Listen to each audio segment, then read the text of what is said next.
My definition of a satisfactory world model would be one where two players or more could enter the same space, generate a world of their choosing, kind of like the Cell games or whatever it's called in Dragon Ball Z.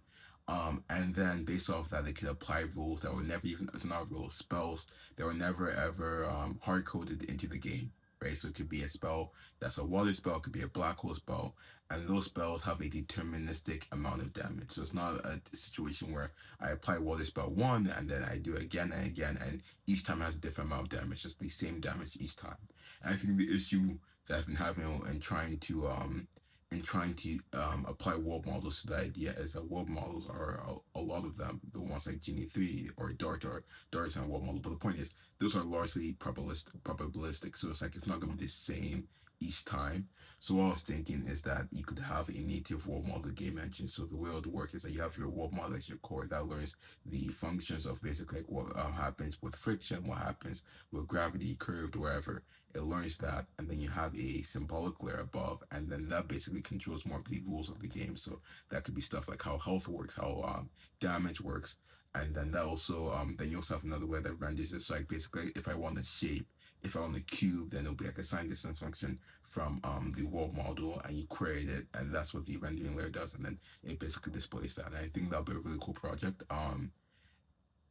To be honest, for like the past hour or two, that's just what I've been thinking. I think there's obviously a lot of stuff I haven't accounted for, even just thinking about this stuff I've accounted for, and they may or may not work. But the point is, I think it's a cool approach or to go at, and I really want to pursue it, especially after the next act. With next act, I built a an infinite game. I don't know. I did the quotation before I came and say my stuff.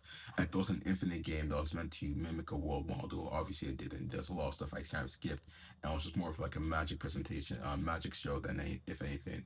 But I thought about it more. I do think it is possible to really build this thing. I think taking a game engine apart is more so of a better idea than just purely pursuing it from the idea of a world model. So like I've already explained why I don't think a video-based world model would work. But even with a 3D, 4D one, you still missed out on the deterministic elements like stuff like health and how do you account for that, or rules of a game, because a game is much more than just the appearance. You have game mechanics. So how do you account for that? Like you get the point.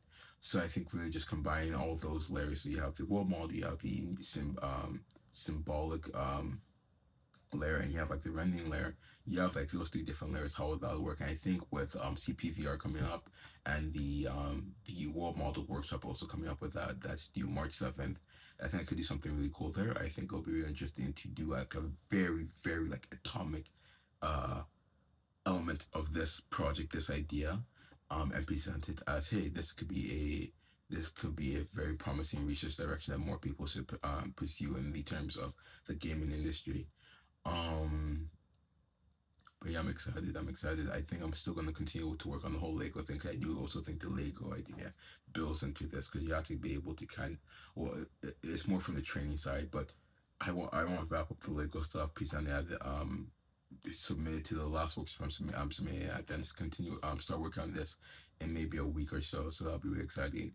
I also think another direction I'd also not a direction, but another direction I could go in entirely is the idea of audio. Something I was thinking about is kind of how do you predict the I actually do wonder if Genie 3 allows for audio, but how do you like predict like the audio you hear?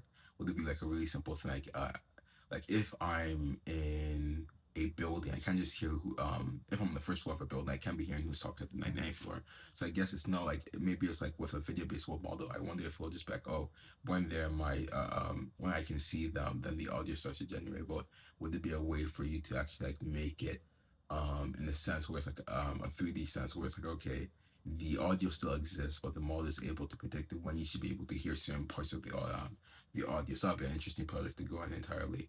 But I still like my original idea better, so I'm gonna continue with it. And we'll see. We'll see. I have the Godot code with me right now. I think what's really cool is that all of the code is in C or C++, and I'm learning C right now and a bit of C++. I think it's a really cool transitioning period, especially when I look back like 4 years back. I was looking at Godot from the lens of how I could build a 2D platform, and now I'm looking at Godot as the lens of how I can build like a world model, do dissecting it. So I think it's a really different time, but.